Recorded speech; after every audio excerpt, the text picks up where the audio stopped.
River's choice. There's a moment that changes everything. A single decision made in seconds that echoes for decades. This is a story of such a moment. A story about a 15-year-old boy named Marcus Webb, a woman named Sarah Mitchell, and a river that nearly swallowed them both. But before we get to that day, before we reach the moment when everything shifted, you need to understand who Marcus was. Not who people thought he was. Not who they decided he must be based on a glance, a neighborhood, a skin color. Who he actually was. Marcus Webb was born on a Tuesday in April, 15 years before the day that would define him. His mother, Diana Webb, worked double shifts at Mercy General Hospital as a nurse. His father wasn't in the picture, hadn't been since Marcus was 3. Diana never spoke badly of him, just said some people aren't built for staying, and that was that. She raised Marcus in a small house on Elm Street, on the eastern edge of Riverside, a town in central Pennsylvania where the Susquehanna River curved like a question mark through the valley. The house had blue shutters that Diana repainted every 3 years, a porch that creaked in exactly 7 places, and a kitchen window that looked out onto Mrs. Patterson's garden next door. It wasn't much, but it was theirs. Diana made sure Marcus knew the difference between not having much and not having enough. They had enough. They had each other. They had dinner together every night. She wasn't working the night shift. They had Saturday mornings where she'd make pancakes, and he'd tell her about his week. They had a life that was quiet and good and whole. Marcus was the kind of kid who noticed things. He noticed when Mrs. Patterson's arthritis was acting up because she'd moved slower through her garden. He noticed when the stray cat that lived behind the grocery store hadn't eaten in a few days. He noticed the exact way sunlight hit the river at 5:30 in the evening, turning it from brown to gold. His mother used to say he had an old soul, that he saw the world differently than other kids his age. At Riverside High School, Marcus kept mostly to himself. Not because he was unfriendly. He'd nod at people in the hallways, say hello to teachers, help someone pick up drop books without thinking twice. But he'd learned early that keeping a low profile was safer, easier, less complicated. He was good at basketball, though he'd never tried out for the team. Too much attention. Too many questions about whether he belonged. He'd shoot hoops at the park on Jefferson Street when no one else was around. Just him and the rhythmic bounce of the ball against asphalt. The satisfying swish when he got his angle just right. Marcus loved to read. He discovered the public library when he was 7, and it became his second home. Ms. Rodriguez, the head librarian, knew him by name. She'd save books she thought he liked, science fiction mostly, stories about other worlds, other possibilities. He loved the idea that somewhere else things could be different, better, more fair. He worked part-time at Anderson's hardware store on Main Street, stocking shelves and helping customers find what they needed. Mr. Anderson, a white man in his 60s with a limb from an old war injury, had hired him 2 years ago. Marcus was reliable, showed up on time, did what needed doing. Mr. Anderson paid him fairly and never made him feel like he had to prove himself twice as hard as anyone else. It was one of the few places in town where Marcus felt like he could just exist. But Riverside wasn't always easy for Marcus. Let me be clear about that. This was a town where certain families had lived for generations, where last names meant something, where the west side of town, where the Mitchells and the Hartfords and Chamberlains lived, had tree-lined streets and houses with wraparound porches and gardens that won awards, where the east side, where the Webbs lived, along with the Johnsons and the Rodriguezes and the Parks, had smaller houses, older cars, streets that got repaired last. It wasn't that anyone said it out loud. Nobody stood up at town council meetings and declared that some people mattered more than others. But you could see it. In which schools got new equipment first. In which neighborhoods got police attention for protection versus surveillance. In whose kids got called troubled and whose got called going through a phase when they made the same mistakes. Marcus had learned to read these invisible maps early. He knew which streets to walk down and which to avoid. He knew which store owners watched him like he might steal something and which ones just let him shop. He knew that when he wore his hood up, people crossed the street. So he did wear his hood up even when it rained. His mother had given him the talk when he was 12, not about birds and bees. They covered that awkwardly a year earlier. This was different. This was about how to stay safe in a world that might not always see him clearly. "Keep your hands visible," she'd said, sitting across from him at their kitchen table, her nurse's uniform still on from her shift. "If a police officer stops you, you say yes, sir, or yes, ma'am. You don't argue. You don't run. You don't make sudden movements. You come home to me. That's the only thing that matters. You come home." Marcus had nodded, understanding even at 12 that this conversation was about survival, that his mother's hands were shaking slightly as she spoke, that this was costing her something to say. He'd seen the news. He knew the names. He knew that being 15 and black and male meant something different than being 15 and white and male in America. It meant people made assumptions. It meant you had to be twice as careful. It meant that doing everything right might still not be enough. But Marcus didn't walk around angry. He wasn't bitter. He decided early on that he'd rather see the good in people, even when they didn't see the good in him. His mother had taught him that hate was heavy, and he didn't want to carry that weight. So he went to school. He did his homework. He worked at the hardware store. He shot hoops alone. He read his books. He helped his mother around the house. He lived a quiet, careful life, drawing as little attention to himself as possible. He had dreams, though private dreams he didn't share much. He wanted to be an engineer. He loved figuring out how things worked, how systems connected, how you could solve problems if you just looked at them from the right angle. He'd spend hours watching videos about bridge construction, about how the Golden Gate Bridge distributed weight, about the physics of staying up when everything wanted to pull you down. There was a scholarship he'd been researching. Full ride to Penn State for students interested in civil engineering. The application was due in 3 months. He'd been working on his essay late at night after his mother went to bed, writing and rewriting, trying to explain why he wanted to build things that would last, that would connect people, that would stand long after he was gone. Marcus had a best friend named Deshaun Miller, who lived 3 streets over. They'd known each other since elementary school. Deshaun was louder than Marcus, funnier, more outgoing. He played football and wanted to study business. They'd spend Sunday afternoons playing video games or just talking about their futures, about getting out of Riverside, about making something of themselves. "We're going to make it, man," Deshaun would say. "College, real jobs, our own places, the whole thing." And Marcus would believe him, would let himself imagine it. The river ran through everything in Riverside. The town was named for it, built around it. It was beautiful in some lights, wide and glittering, with trees leaning over banks, rocks that made patterns in the current. Families had picnics there in the summer.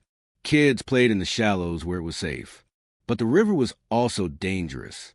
Every few years, someone drowned.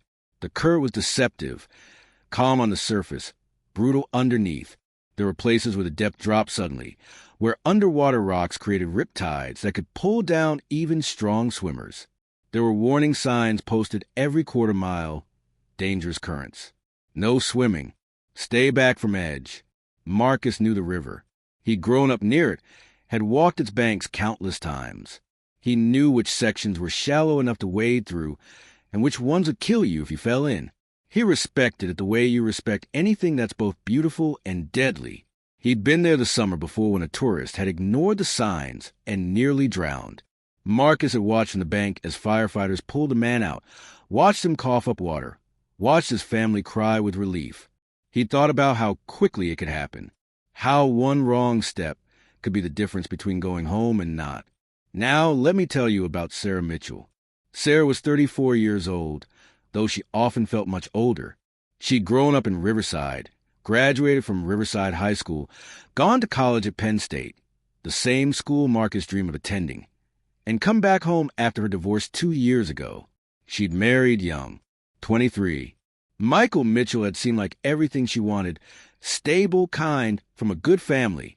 They'd moved to Philadelphia where he worked in finance, and she'd gotten her teaching credential.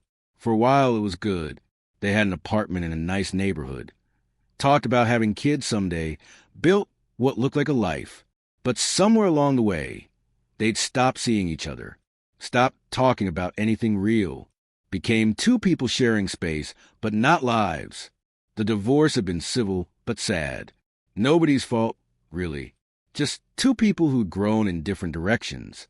Sarah had moved back to Riverside because it was familiar, because her parents still lived in the big house on Maple Avenue, where she'd grown up, because she needed somewhere to figure out who she was when she wasn't somebody's wife. She'd gotten a job teaching English at Riverside High School. She was good at it, patient with students, creative with lesson plans, able to reach kids who'd checked out. But she'd also noticed things that made her uncomfortable. The way certain students got more chances than others. The way discipline was applied unevenly. The way the honors classes were overwhelmingly white, while the remedial classes were disproportionately black and Hispanic. She tried to bring it up once in a staff meeting. Had been shut down politely but firmly. That's just how things have always been, the principal had said. We can't solve society's problems. We just teach the kids we have. Sarah had let it drop. She was new, didn't want to make waves, told herself she could do more good by just being fair in her own classroom. But it bothered her, kept her up some nights. She'd seen Marcus Webb around school. Quiet kid, smart. He'd turned in a paper last year in her sophomore English class that had stopped her cold, an analysis of the outsiders that understood the book in ways most 15-year-olds didn't. He wrote about belonging and not belonging, about how society decides who's worth protecting. It was good, really good. She'd written excellent work, at the top and given him an A. Had wanted to say more, but didn't know how without it seeming weird. Teachers had to be careful about singling students out, especially across racial lines. People talked, made assumptions. So she just smiled at him when she handed the paper back. Hoped he knew she'd really seen what he'd written. Sarah's life in Riverside was quiet. She lived in a small apartment downtown. Nothing like her parents' house, but enough for her. She went to work, came home, graded papers, read books, tried to figure out what came next. She met her friend Jennifer for coffee every Saturday. She called her sister in Boston every Sunday. She went to yoga classes on Tuesday evenings. She wasn't unhappy exactly, just unmoored, like she was waiting for something to start again. The week before everything changed, Sarah had been having a particularly hard time. The divorce anniversary had passed. 2 years since papers were signed, and it had hit her harder than expected. Not because she wanted Michael back. She didn't. But because she'd realized she was 34 and felt like she was still waiting for her real life to begin. Her father had made a comment at Sunday dinner that week. When are you going to start dating again? Put yourself out there? You can't hide forever. He'd meant well, but it had stung. Made her feel like a failure for not having bounced back faster, for not having moved on. That Friday after school, Sarah had stayed late, grading essays, trying to avoid going home to her empty apartment. By the time she finished, it was nearly 6 o'clock. The school was mostly empty. The hallways echoed. She gathered her things, walked her car in the parking lot, and just sat there, hands on the steering wheel, not starting the engine, feeling tired in a way that sleep wouldn't fix. She decided to drive to the river. She sometimes went there when she needed to think. There was a spot about 2 miles north of town where the bank was wide and flat, where you could sit on the rocks and watch the water move. It usually helped her feel less stuck. Now, before we get to what happened that day, I need to tell you about the town itself, about Riverside and all its complicated history. Riverside had been founded in 1842 by German immigrants who'd followed the river inland, looking for farmland and opportunity. It had grown slowly, adding a mill, then a main street, then a railroad connection. By the early 1900s, it was a prosperous small town, the kind of place where everyone knew everyone, where family names meant something. But like many American towns, Riverside had a divided history. There had always been racial lines, though they'd shifted over the decades. In the 1920s, there were informal rules about where black families could buy property. In the 1950s, the town pool had been whites only until a lawsuit forced integration. In the 1980s, the school system had been investigated for tracking black students into vocational programs, while white students were pushed toward college. Things had gotten better. People would say progress had been made.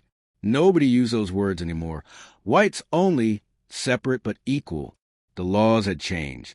The explicit rules had been struck down, but the patterns remained.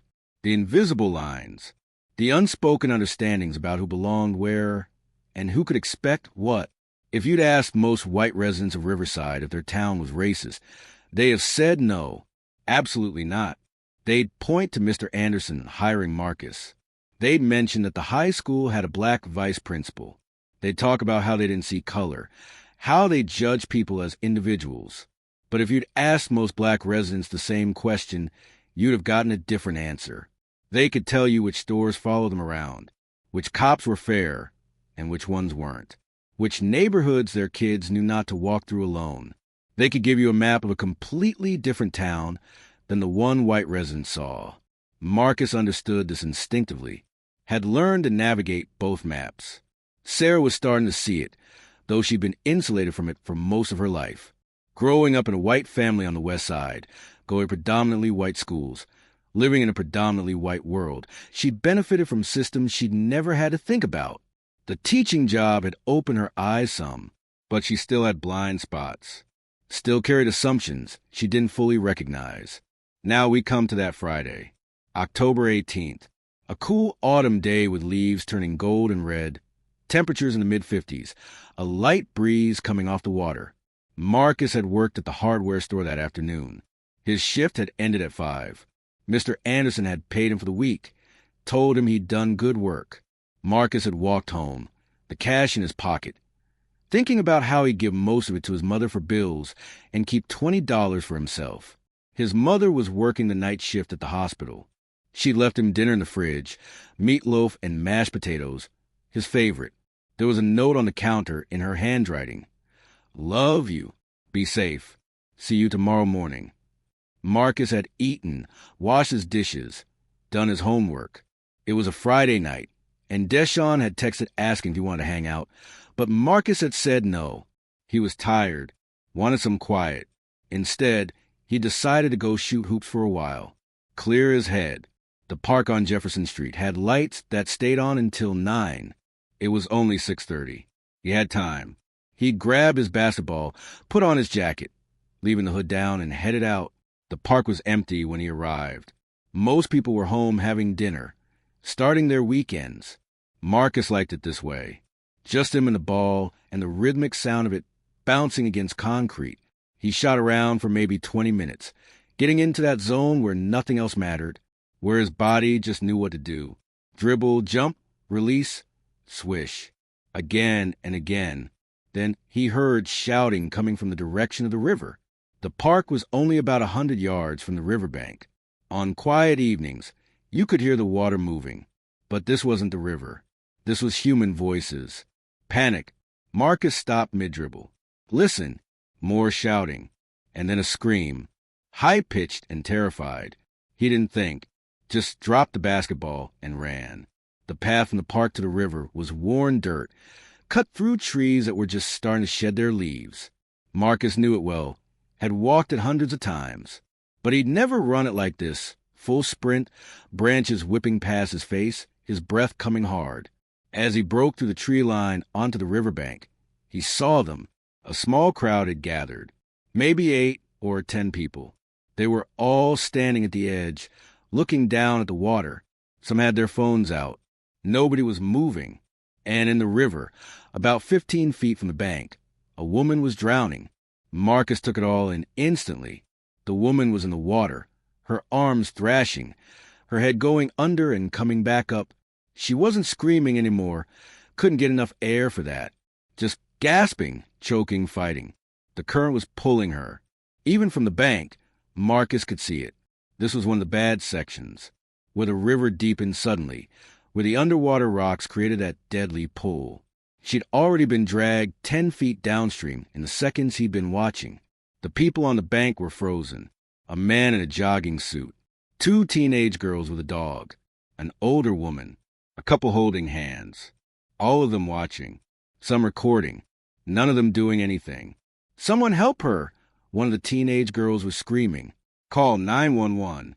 I already did. The jogger said, phoned his ear. They're coming. They said not to go in. The current's too strong. Marcus didn't stop to think about what that meant. didn't calculate his odds, didn't weigh his own safety against a stranger's life. He just saw a person dying. He kicked off his shoes, threw his jacket on the ground, and dove in. The cold hit him like a fist. The river was always cold, even in summer, but in October was brutal. 50-degree water that drove the air from his lungs and made his muscles seize. But Marcus was a strong swimmer. He'd learned in this river, had spent summers as a kid in the shallow sections before he knew better. He knew how to read the current, how to angle against it instead of fighting it head-on. He swam hard, his arms cutting through the water, his legs kicking. The woman was maybe 20 feet away now, still being pulled downstream. She went under again, stayed under. Marcus pushed harder. He reached her just as she surfaced, her arms flailing wildly, her eyes wide with terror. She grabbed onto him immediately, and her weight pulled them both under. This was the dangerous part. Marcus knew it from the water safety course they'd done in school. Drowning people panic. They'll climb on top of you, push you down, drag you under to try and save themselves. It's not malicious. It's survival instinct overriding everything else. The woman's hands were on his shoulders, his head, pushing him down as she tried to push herself up. Marcus felt the water close over him, felt his lungs start to burn. He couldn't fight her off without hurting her, and if he did that, she'd drown for sure. So he made a choice. He dove deeper, pulling away from her grasping hands, then came up behind her. He grabbed her around the chest, one arm locked across her body, and started swimming for the bank. But the current had them now, really had them. Marcus could feel it pulling, relentless and strong. For every 2 feet he swam toward shore, the river pulled him 1 foot downstream, and the woman was dead weight in his arms, coughing and choking, unable to help. His muscles were screaming. The cold was getting to him, slowing his movements. His lungs burned. He could hear shouting from the shore, but couldn't make out words. Just kept swimming, kept fighting. The river bank was moving past them, 20 feet away. Still 20 feet away no matter how hard he swam. Marcus readjusted his grip on the woman, tried to angle them better against the current. She was barely conscious now, her movements weak. If he let go, she'd sink. But holding on meant he couldn't swim as effectively. His mind was working fast despite the cold, despite the exhaustion. He knew this section of river, knew that about 50 yards downstream, there was a fallen tree that reached out into the water. If they could get to it, they could grab on, rest, wait for help. But 50 yards was a long way in water like this. Marcus aimed for it anyway. He stopped trying to fight his way directly to shore and instead let the current take them, just keeping them from being pulled into the deeper channel, conserving his strength, using the river instead of fighting it. The woman in his arms was limp now, passed out or worse. Marcus couldn't tell. He just held her head above water and kept swimming. His legs were numb. His arms felt like concrete. He'd swallowed water and his throat burned. He could feel himself slowing down, his strokes getting weaker. The tree was coming up. 20 yards. 15. Marcus gathered everything he had left and kicked hard, angling them toward the reaching branches. 10 yards. His vision was starting to blur. The cold was getting inside him now, making his thoughts slow and fuzzy. 5 yards. He reached out with his free hand, fingers grasping for a branch. Missed. Tried again. Got it. The branch was slick and mossy, and for a horrible second, his hand slipped. But he tightened his grip, felt the bark dig into his palm, and held on. They stopped moving downstream. The current pulled at them, trying to tear them loose, but Marcus held on, held the woman with one arm, the branch with the other. He could hear sirens now, getting closer. The shore was maybe 12 feet away here, close enough to see faces, far enough that he couldn't get there without letting go of the branch. "Hold on," someone was shouting. "They're coming. Just hold on." Marcus held on. His arm was shaking with the effort. The woman's weight in the water, the pull of the current, his own exhaustion. All of it was too much. He didn't know how much longer he could keep this up. "Please," he whispered to nobody in particular. To the river, maybe, to God, to anyone listening. "Please, And then there were more people at the riverbank. Firefighters in gear, carrying ropes and flotation devices. One of them was wading into the shallows, secured by a line, reaching out. "Kid!" the firefighter was shouting. "Can you get closer?" Marcus tried, used a branch to pull him a few feet closer to shore. It wasn't much, but it was enough. The firefighter got a flotation ring around the woman. Two others pulled her toward the bank. Strong hands grabbed her, lifted her out of the water. "Now you!" the firefighter shouted to Marcus. "Come on." But Marcus couldn't feel his hands anymore. Couldn't make his fingers release the branch. The cold had him completely now, and he was just stuck. The firefighter waded deeper. The safety line taut behind him and grabbed Marcus by the arm. Another firefighter joined him. Together, they pulled Marcus toward the shore. His feet touched rocks, then sand, then solid ground. He collapsed. Hands were on him immediately. Someone was wrapping him in a blanket.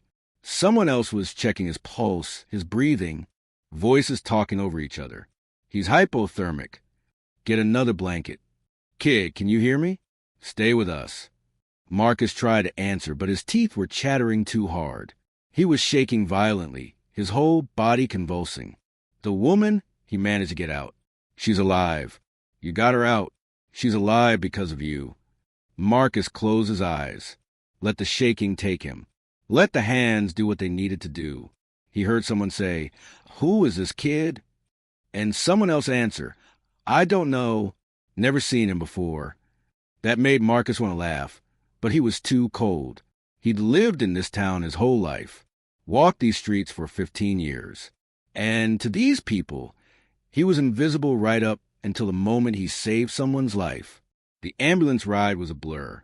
Warm blankets, and 4 in his arm. Paramedics talking to him, keeping him awake. They kept asking his name, who to call. "Marcus Webb," he told them. His voice sounded far away. "My mom works at Mercy General. Diana Webb, night shift. We'll call her," one of the paramedics said. "You did good, kid. Real good." At the hospital, they stripped off his wet clothes, wrapped him in heated blankets, checked his vital signs. His core temperature was dangerously low. They were worried about his heart, about his lungs. But he was young and strong, and gradually the warmth started to seep back in. His mother arrived running, still in her scrubs, her face terrified. "Marcus, oh my God, baby." She was at his side immediately, her hands on his face, checking him over the way only a mother can. "I'm okay," Marcus said. His teeth had finally stopped chattering. "Mom, I'm okay." "What happened?" "They said you went into the river?" "Marcus, what were you thinking?" "Someone was drowning." Diana stopped, looked at her son, and in her eyes, Marcus saw something complicated. Pride and terror and anger and love all mixed together. "Of course you did," she said quietly. "Of course you couldn't just walk away." She pulled him into a hug, careful of the 4 lines, and held him while she cried. "You could have died. You could have died, and I wouldn't have." "But I didn't," Marcus said. "I'm right here." In another room down the hall, Sarah Mitchell was also being treated. She'd inhaled water, had been unconscious when they pulled her out. They'd had performed CPR on the riverbank. Her heart had stopped for 30 seconds, though she'd never know that part. The firefighters had gotten it started again. She'd woken up coughing, choking, confused. Didn't know where she was or what had happened. Just remembered being in the water, the terror of it, the absolute certainty that she was going to die. "You're at Mercy General," a nurse told her. "You nearly drowned, but you're safe now." "How?" Sarah's voice was raw. "How did I get out?" "A kid pulled you out. 15-year-old boy. Jumped in and got you to where the firefighters could reach you. Saved your life." Sarah closed her eyes, tried to remember. Couldn't. Just had flashes. Water. Darkness. Being grabbed. That was it. "The boy," she said. "Is he okay?" "He's fine. Hypothermic. But he'll be all right. He's here in the hospital. I need to see him. I need to thank him. Let's get you stabilized first." The nurse said kindly, He's not going anywhere. But Sarah couldn't stop thinking about it. Someone had jumped into that river for her. A stranger. A kid. Had risked his own life when he didn't have to. She'd been in that water long enough to know. Another minute and she would have been gone. The cold, the current, the water filling her lungs. She'd felt herself slipping away. Had started to accept it. And someone had decided she was worth saving. The thought made her cry. Not sad tears. Something else. Something overwhelming. In the ER waiting room, word was starting to spread.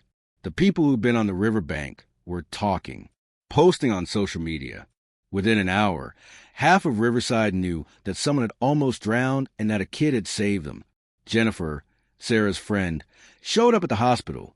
Sarah's parents arrived 20 minutes later, her mother crying, her father grim-faced. "What were you doing at the river?" Her mother kept asking. "Sarah, what were you thinking going so close to the edge?" Sarah didn't have a good answer. She'd been walking along the bank, upset and distracted, and she tripped. It was that simple and that stupid. One moment she was on solid ground. The next she was falling, hitting the cold water, and then everything was chaos. "I wasn't thinking," she finally said. "I just wasn't paying attention." Her father, Richard Mitchell, a retired lawyer who'd lived in Riverside his entire life, asked about the boy who'd saved her. "Do we know his family?" he asked. "We should do something for them. Send something." "I don't know yet," Sarah said. "They said he's 15. That's all I know." Down the hall, Marcus was being kept overnight for observation. His body temperature was back to normal, but the doctors wanted to make sure there were no complications from the hypothermia or from the water he'd inhaled. Diana sat beside his bed, holding his hand, not saying much. She called his school to let them know what happened. She'd texted Deshawn's mother, so Deshawn would know Marcus was all right. She'd done all the practical things. But inside, she was terrified in a way that had nothing to do with the river. Her son had jumped into dangerous water to save someone, had risked everything. And yes, it was brave. Yes, it was good. Yes, she was proud. But she also knew what this town was, knew what it saw when it looked at her son. And she knew that heroism didn't always protect black boys from being seen as threats instead of saviors. "Baby," she said quietly, "when they ask you what happened, you tell them exactly the truth. You hear me? No embellishing. No leaving anything out. Just what happened." Marcus looked at his mother and understood what she wasn't saying. That even in this, even in doing something good, he had to be careful, had to be perfect, had to make sure nobody could twist it into something else. "I will," he said. But he also saw the unfairness of it, that he'd almost died saving someone, and his mother's first instinct had to be protecting him from how the story might be told. That night, as Marcus tried to sleep in a hospital bed, uncomfortable and still cold deep in his bones, he thought about those moments in the water, how close it had been, how easily it could have gone differently. He thought about the woman's face, pale and terrified, how young she'd looked in that moment, how vulnerable, how she grabbed onto him like he was the only solid thing left in the world. He thought about the people on the bank, how they'd stood there, watching, recording, waiting for someone else to do something. And he thought about the branch, how his hand had almost slipped, how if he let go, they both would have been swept away. He'd made a choice in a split second. Hadn't thought about race or town politics or what it might mean. Had just seen a person who needed help. And now he was here, alive. She was alive. That was enough. That had to be enough. In the morning, the story had spread to the entire town. The Riverside Chronicle, the local newspaper, had already posted something online. Local teen saves woman from drowning in dramatic river rescue. The article was short, didn't have many details yet, but it had Marcus's name and Sarah's name. And by breakfast time, everyone in Riverside knew. At the hospital, a reporter showed up asking for an interview. Hospital security turned them away. The police came to take statements, standard procedure for any water rescue. Marcus told them exactly what had happened, and they wrote it down. An officer told him he was brave, shook his hand, and left. Sarah was discharged that morning, told to rest, to watch for any respiratory issues, to come back if she started having trouble breathing. Her parents took her back to their house on Maple Avenue, not to her apartment. Her mother wanted to keep an eye on her. Before she left, Sarah asked the nurses again about the boy. He's still here, they told her, being kept for observation, but he's doing well. Can I see him? The nurses exchanged looks. We can ask his family, but maybe give it a day or two. Let everyone recover. Sarah nodded, but something in her needed to meet him now, needed to look him in the eye and say, thank you, needed to understand why someone would do what he did. But she let it go, went home with her parents, let her mother fuss over her, make her soup, tuck blankets around her on the couch like she was a child again. Jennifer came by that afternoon, sat with Sarah, held her hand. I can't stop thinking about it, Sarah said. I was dying, Jen. I really was. And this kid I don't even know jumped in. Do you remember anything? Not much. Just the water, the cold, and then someone grabbing me. And then nothing until I woke up on the riverbank. His name is Marcus Webb. Jennifer said she'd already looked him up online. He's a sophomore at the high school, lives on the east side, works at Anderson's Hardware. Sarah sat up. Marcus Webb? I know that name. You do? And then it clicked. He was in my English class last year.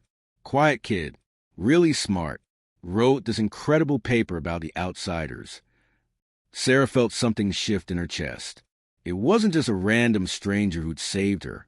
It was a student, a kid she'd taught, someone who'd sat in her classroom, and she'd barely noticed beyond his good work.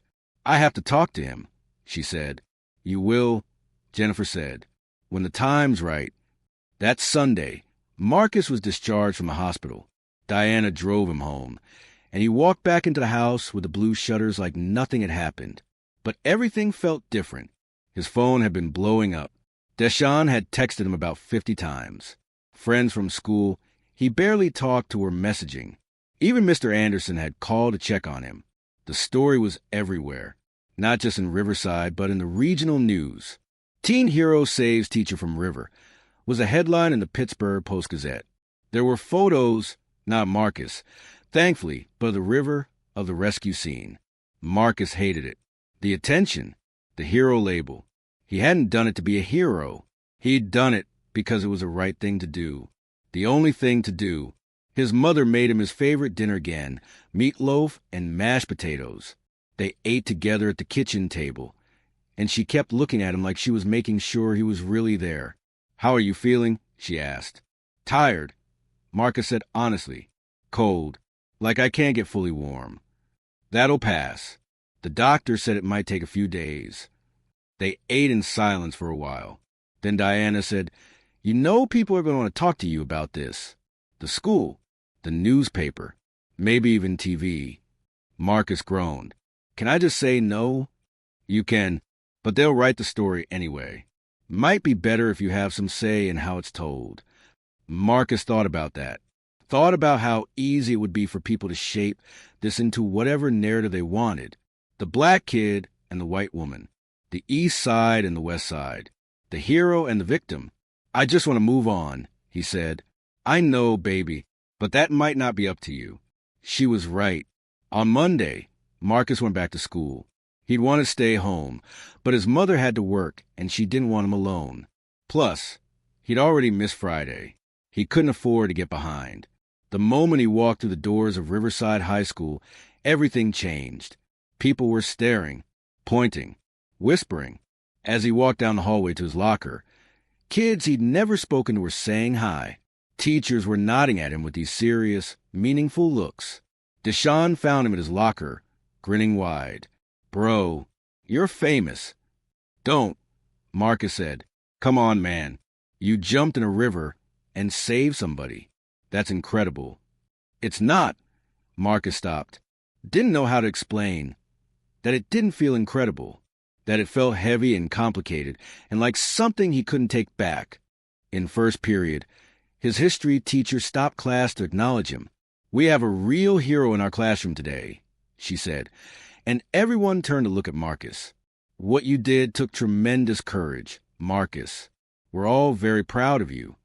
Marcus wanted to disappear, just sink into his chair and vanish. The principal called him to the office during third period. Principal Dennison was a tall white man in his 50s whom Marcus had maybe spoken to twice in 3 years. "Marcus, sit down," he said, his voice warm. "How are you feeling?" "I'm fine, sir. What you did was extraordinary. Truly, the school is very proud of you. I've been fielding calls all morning, news stations, the mayor's office. Everyone wants to talk to you." Marcus didn't say anything. "Now, I know this is a lot of attention," Principal Dennison continued, "but I think it's important that we handle this the right way. This is a positive story for our school, for our community. I'd like to arrange a small ceremony. Maybe have you speak in an assembly. Nothing big, just an acknowledgement of your bravery." "I'd rather not," Marcus said. Principal Dennison looked surprised. "Why not? This is an opportunity, Marcus, to be recognized, to inspire other students. I just want things to go back to normal." The principal studied him for a long moment, then nodded slowly. "I understand, but I hope you'll think about it. What you did matters. People should know about it."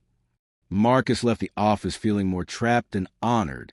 At lunch, he sat with Deshawn in their usual spot, but other students kept coming up to their table, asking questions, wanting to hear the story, treating Marcus like he was suddenly someone different than he'd been last week.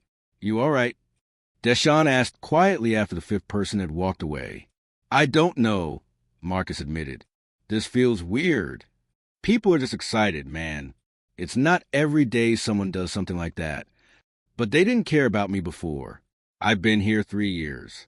Most of these people don't know my name. And now suddenly I'm visible because I almost died." Deshawn didn't have an answer for that. After school, Marcus went to work at Anderson's Hardware. Mr. Anderson greeted him at the door. "Marcus, good to see you, son. You sure you're up for working today?" "Yeah, I'm fine."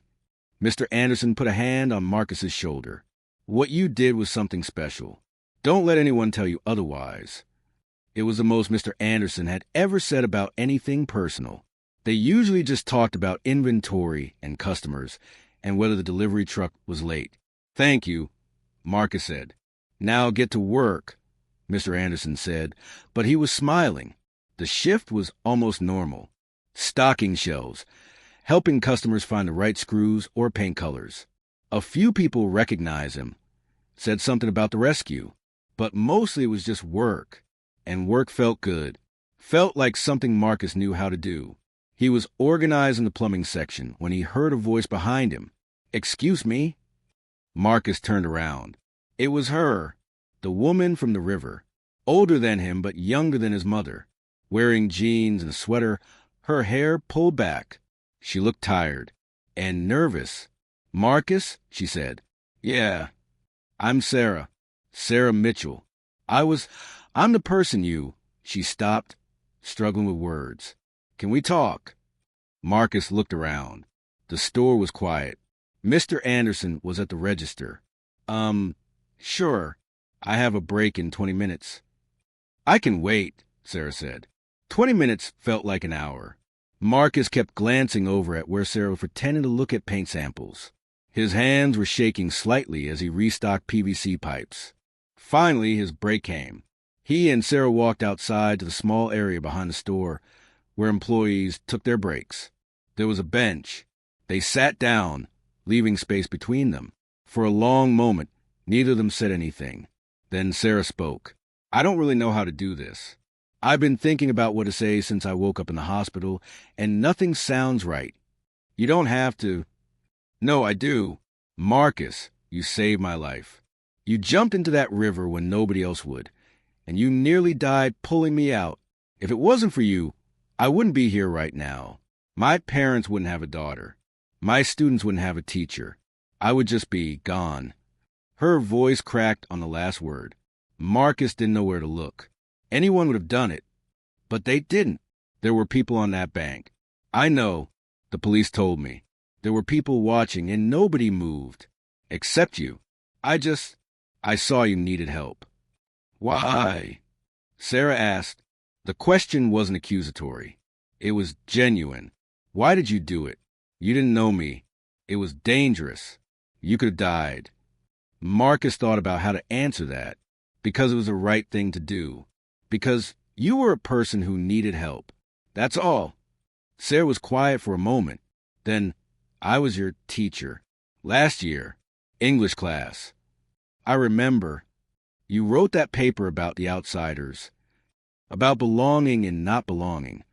Marcus was surprised she remembered. Yeah, it was one of the best papers I've ever read from a student. I wanted to tell you that at the time, but didn't know how without it seeming weird. She paused. I'm sorry I didn't know you better. I'm sorry I was just another face in the hallway to you. You weren't. I was, Sarah said gently. And that's on me. I teach at that school. I see students every day. And I didn't really see you. Not until you saved my life. Marcus didn't know what to say to that. I wanted to thank you, Sarah continued, and to tell you that I'm going to do better. Be better. Pay attention more. See people. Actually see them. You don't owe me anything, Marcus said. I owe you everything, Sarah replied. I owe you every day I have from now on. Every conversation, every sunset, every moment with people I love. All of it is because you decided I was worth saving. Marcus felt something tight in his chest. You were worth saving. Everyone is. Sarah smiled, and it was sad and grateful at the same time. I hope you know that includes you. They talked for a few more minutes. Sarah asked how he was feeling, if he'd fully recovered. Marcus said he was fine, mostly. Still cold sometimes. Still tired. Sarah asked about his family, his plans. Marcus told her about his mother, about wanting to study engineering, about the scholarship he was applying for. You're going to do amazing things, Sarah said. I know it. When Marcus's break was over, they stood up. Sarah hesitated, then hugged him quickly. Thank you, she whispered. Thank you for my life. Then she left, and Marcus went back to work. That night, lying in bed, Marcus thought about that conversation, about how Sarah had apologized for not seeing him, about how it took him almost dying for people to notice he existed. He wondered if things would really change, or if in a few weeks, when the story wasn't news anymore, everyone would go back to not seeing him. He wondered if that would bother him, or if invisible was actually safer. He didn't have answers, just questions, and a lingering cold in his bones that wouldn't quite go away. Over the next few weeks, Marcus learned what it meant to be a local hero. The Riverside Chronicle did a full feature story. A photographer came to his house, took pictures of him standing awkwardly in his living room while his mother fussed with his shirt collar. The reporter asked him the same questions everyone asked. What were you thinking? Were you scared? Would you do it again? Marcus gave the same careful answers his mother had coached him on. He saw someone in trouble. He did what he thought was right. He was glad everyone was okay. The reporter seemed disappointed, like she'd wanted something more dramatic, some quote about bravery or destiny. But Marcus didn't have those words. He'd just done what needed doing. The article ran on the front page with a headline, Riverside Teens River Rescue, a story of courage. There was a photo of Marcus, not smiling, because he'd been too uncomfortable to smile, and a smaller photo of the river where it had happened. The story was mostly accurate. It mentioned that Marcus worked at Anderson's Hardware, that he was a good student, that his mother was a nurse. It quoted Sarah saying he'd saved her life. It quoted Principal Dennison saying the school was proud. What it didn't mention was the East Side and the West Side, the unspoken lines. The fact that Marcus had lived in Riverside his entire life, and most people were just learning his name now. The article made it sound simple. Boy saves woman, town celebrates. Clean and uncomplicated. But nothing about it felt clean to Marcus. The mayor invited him to a town council meeting to receive a commendation. Marcus didn't want to go, but his mother said it would be rude to refuse. So he put on the one button-up shirt he owned and sat in the front row of the council chambers while the mayor gave a speech about community values and everyday heroes. They gave him a plaque. It was heavy, made of wood with a brass plate engraved with his name and the date and the words, for extraordinary bravery in service to others. Everyone applauded. People took photos. The mayor shook his hand for what felt like 5 minutes while cameras flashed. Marcus thanked him quietly and sat back down, holding the plaque in his lap and wishing he were anywhere else. After the meeting, people came up to congratulate him. Most of them were white, older, people he'd never met before. They told him he was a credit to his community. They told him he'd done the right thing. They told him they were proud. Some of them said things that made Marcus's skin crawl, even though he couldn't quite articulate why. Things like, "You're one of the good ones," or "This is what our town needs more of, people like you, people like you." What did that mean? People who saved lives?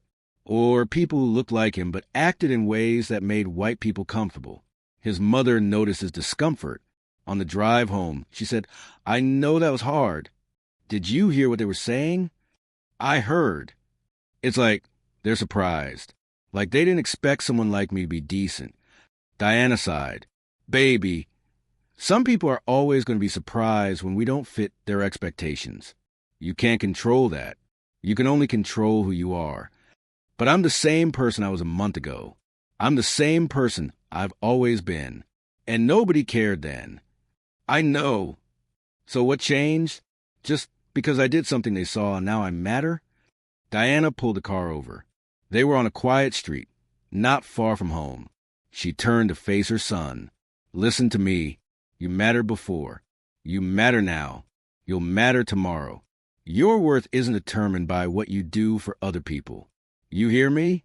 You are valuable because you exist, because you're my son, because you're you."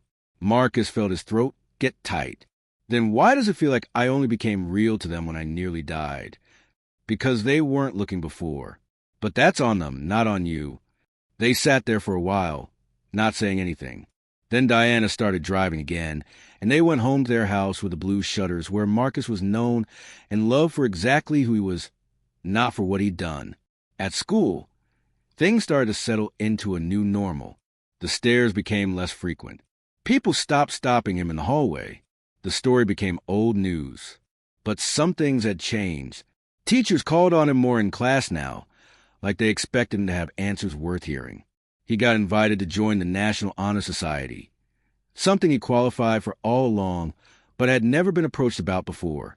The guidance counselor pulled him aside to discuss college applications and scholarship opportunities, resources that had always existed, but nobody had thought to mention to him.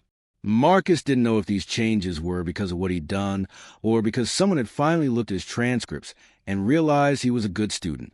Maybe both. Maybe it didn't matter. Deshaun noticed it too. "Bro, you're getting the golden treatment now." It's weird. It's good though, right? Like, they're finally paying attention. I guess it just feels conditional. Like if I hadn't jumped in that river, none of this would be happening. "So? You did jump in. Might as well take advantage of it." Marcus knew Deshaun was right, but something about it still felt hollow. Sarah Mitchell started saying hi to him in the hallways. Not just a nod, but an actual greeting. She'd stop sometimes, ask how he was doing, how his college applications were going. Real conversations, not just polite acknowledgments. Other teachers noticed and seemed to take their cue from her. If Ms. Mitchell thought Marcus was worth talking to, worth investing time in, then maybe they should too. Marcus appreciated Sarah's attention, but he also wondered if this was guilt or genuine connection. Was she being kind to him because she saw him as a person now, or because she felt like she owed him something she could never repay? One afternoon in November, about a month after the rescue, Sarah caught up with him after school. "Marcus, do you have a minute?" "Sure." They walked outside the parking lot. It was cold, their breath visible in the air. Sarah looked nervous. "I wanted to ask you something," she said, "and you can absolutely say no. But I've been thinking about what happened, about what it meant, and I realize I want to do something." "Okay." "I want to start a scholarship for students from the east side of town who want to go to college. Kids who might not have the resources or the support system, but who have the talent and the drive. Kids like you." Marcus didn't know what to say. "I've been talking to some people, raising money.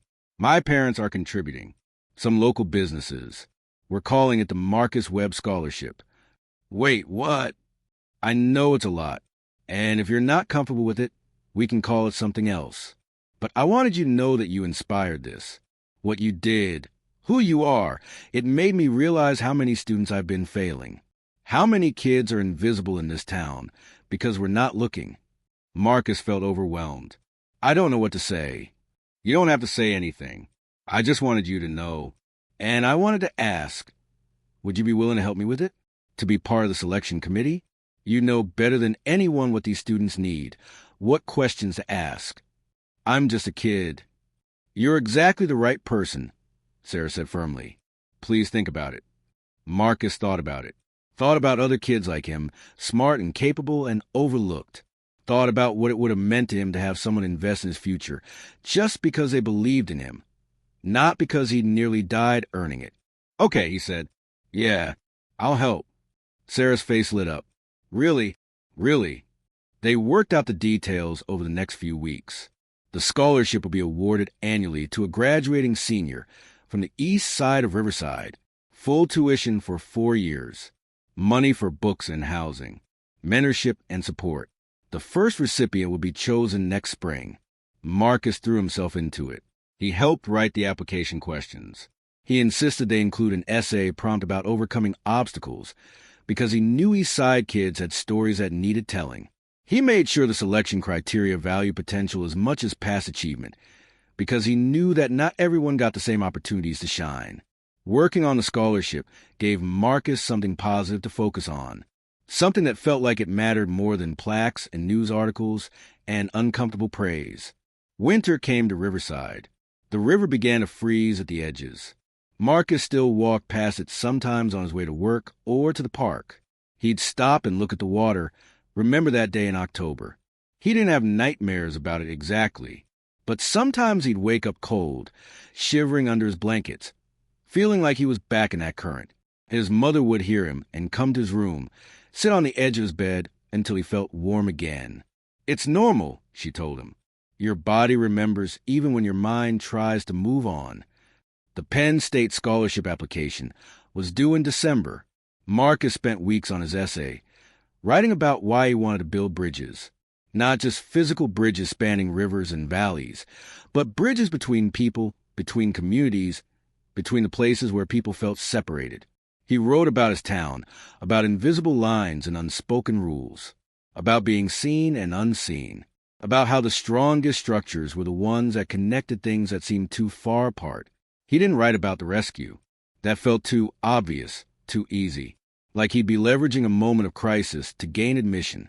Instead, he wrote about the years before, about being a quiet kid who noticed things, who wanted to make the world more connected. He submitted it 2 days before the deadline, and then tried not to think about it. Christmas came. His mother had to work on Christmas Day, so they celebrated on Christmas Eve. Just the two of them, like always. She'd save up to get him new basketball shoes, and he'd use his hardware store paychecks to buy her a nice scarf he'd seen her looking at in a store window. They watched It's a Wonderful Life on TV and ate cookies Diana had baked. It was quiet and good, and exactly what Marcus needed. I'm proud of you, his mother said during a commercial break. Not because of the river, because of who you are every single day. The way you treat people, the way you work hard, the way you stay true to yourself even when it's hard. Thanks, Mom. I mean it. You're going to do extraordinary things with your life. And when you do, it'll be because of who you are, not because of one moment everyone made a big deal about. Marcus leaned against her shoulder, and they finished the movie together. In January, the town council formally announced a Marcus Webb scholarship. There was another ceremony, another plaque, more photos, but this time, Marcus felt different about it. This time, it wasn't about praising him.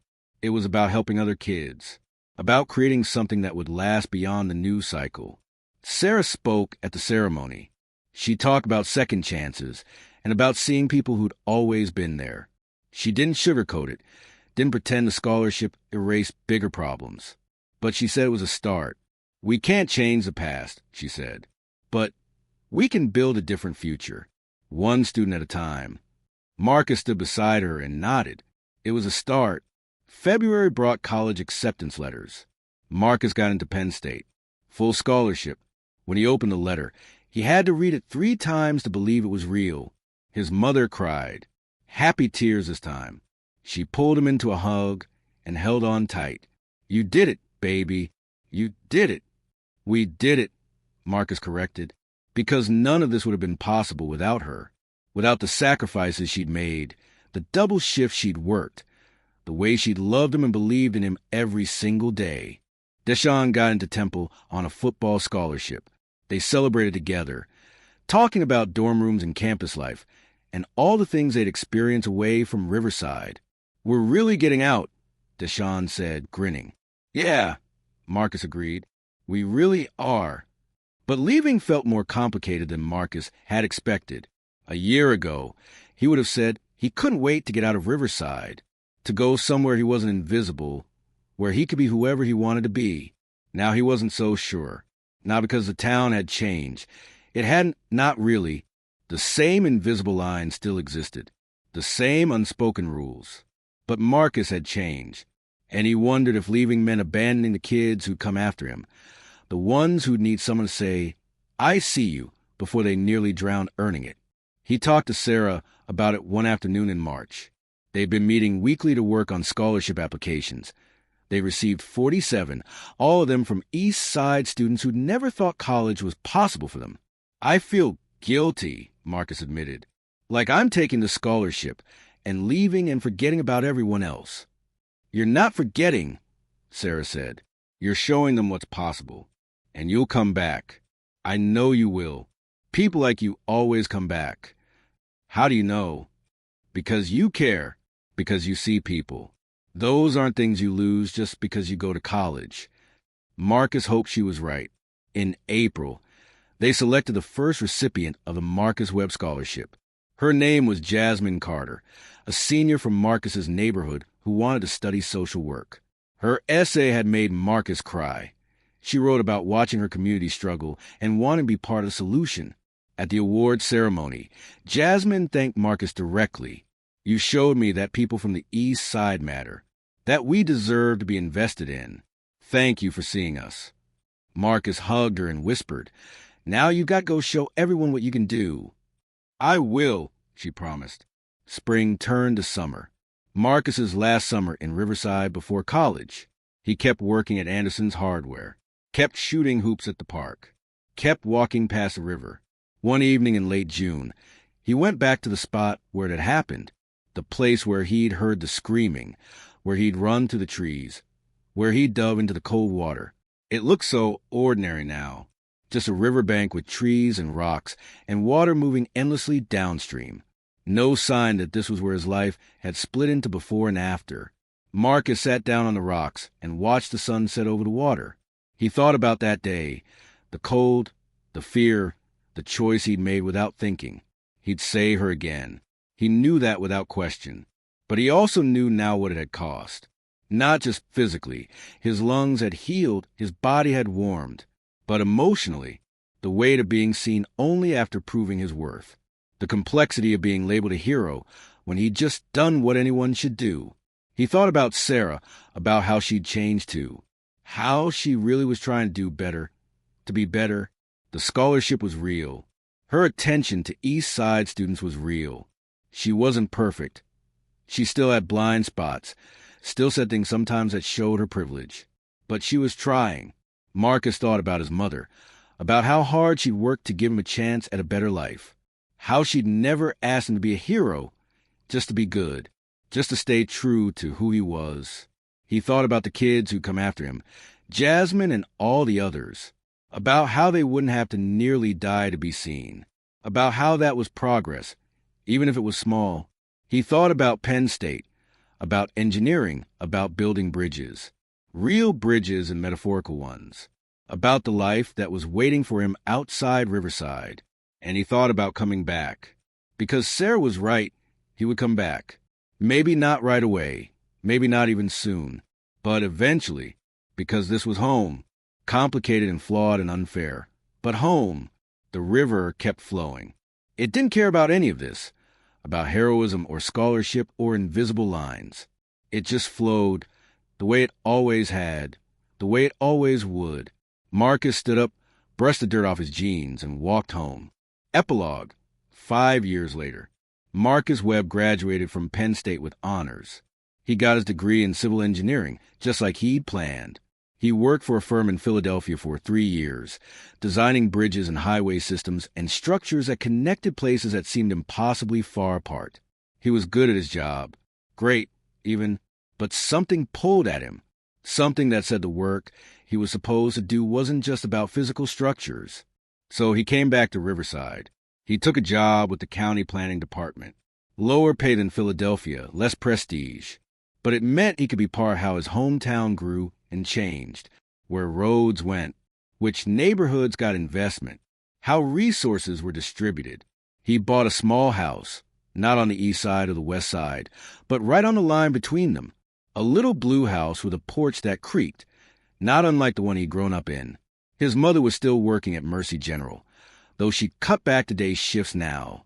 She came over for dinner every Sunday, and Marcus made her meatloaf and mashed potatoes. The Marcus Webb Scholarship had given out 5 awards by then. All 5 recipients had graduated or were in college. One of them, Jasmine, was back in Riverside too, working as a social worker with at-risk youth. Sarah Mitchell was still teaching at Riverside High School. She started a mentorship program pairing teachers with East Side students, making sure kids had adults who saw them, who invested in them, who believed in their potential before they had to prove it. She and Marcus had become real friends, not the kind born from guilt or gratitude, but the kind built on shared purpose and mutual respect. They had coffee once a month, talking about how to make Riverside better, how to break down the invisible lines that still existed. Progress was slow. The town hadn't transformed overnight. The same families still lived on the west side. The same struggles still existed on the east side. But small things had shifted. The scholarship, the mentorship program, more attention to equity in school funding and city planning. It wasn't enough. It would never be enough. But it was something. Deshaun was in Baltimore, working in marketing, visiting Riverside a few times a year. He and Marcus stayed close, texting almost daily, maintaining the friendship that had carried them through those years when being seen felt impossible. On a cool October evening, almost exactly 5 years after rescue, Marcus found himself walking past the river again. He did this sometimes, especially on the anniversary, not out of trauma, but out of remembering. He stood at the spot where it had happened and looked at the water. He thought about the boy he'd been, 15, invisible, careful, and the man he'd become, 20, visible, intentional. Same person in many ways, different in others. He thought about how one moment can change everything while also changing nothing. How he'd saved a life and become a hero and gotten opportunities that always should have been available to him. How it took almost dying for people to see him, and how angry and grateful and confused that made him feel. He thought about the question Sarah had asked him that day outside the hardware store. Why did you do it? And he thought about his answer. Because you were a person who needed help. That's all. That was still true. Still the core of who he was. He saw people. He helped when he could. He did what needed doing. But now he understood that seeing people, really seeing them, was its own kind of bridge building. Recognizing someone's humanity, their worth, their potential before they had to prove it. That was infrastructure, too. The foundation, everything else was built on. A voice called out behind him. Marcus. He turned. It was Jasmine, walking along the riverbank with a group of teenagers. Kids from her youth program. Hey, we're doing a nature walk, she said, teaching them about the river, about water safety, about the history of this place. Marcus smiled. That's great. One of the teenagers, a black boy who couldn't have been more than 13, looked at Marcus with recognition. You're the guy who saved that teacher. I am. That was brave. Marcus shook his head. It was necessary. There's a difference. The boy thought about that. But you could have died. So could she. So I did what needed doing. Would you do it again? Another kid asked. If you knew how much trouble it would be? Marcus looked at these young faces, all of them from the east side, all of them learning to navigate a world that might not always see them clearly. He thought about his answer carefully. Yeah, he said, I would. Not because I wanted to be a hero or because I wanted attention, but because when you see someone who needs help, you help. That's it. That's what we do for each other. Even if they're not like you, the first boy asked. Especially then, Marcus said, because that's when it matters most. When you help someone just because they're human, not because they're like you or because you'll get something out of it, just because it's right. The kids nodded, taking it in. Jasmine gave Marcus a grateful look. They walked on, the group moving downstream, their voices fading into the sound of the river. Marcus stayed a few minutes longer, watching the water, thinking about bridges, the ones he'd build with steel and concrete, and the ones he'd build with choices and actions and the simple act of seeing people. The river kept flowing. The town kept turning. And Marcus Webb kept building. Not because he was a hero, because he was human. And that, in the end, was enough. The end.